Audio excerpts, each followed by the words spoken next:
Alright guys, Assalamualaikum dan selamat petang. Hari ni kita ada sebiji Honda Civic yang datang ke bengkel kita yang mengadu masalah bunyi, iaitu masalah suspension lah. So bila kita periksa keempat-empat dia punya absorber memang dah out lah untuk kereta Honda Civic ni.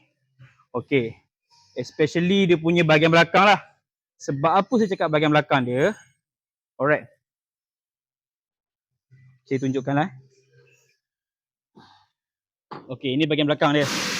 Alright. Ini absorber baru. Okay, absorber baru. Kita tengok Kita tekan.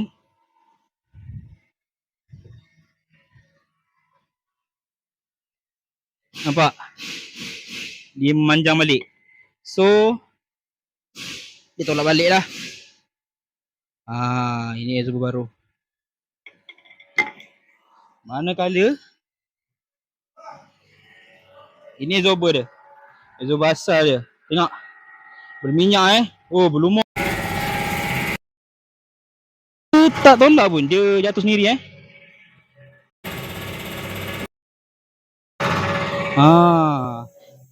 Ini berpunca akibat mungkinlah owner ni ada langgar lubang ataupun langgar bam tak break. Maybe lah. Ini jadi ni. Wah, ini kau sangat ni. Sebab dia panjang. Okay, kalau macam ni tukar absorber je lah. Settle masalah. Okay, kalau korang ada masalah macam kereta ni, korang boleh datang ke Fizi Motorsport Sunway Tambun Ipoh. Okay, apa-apa Roger je. Okay, mantap.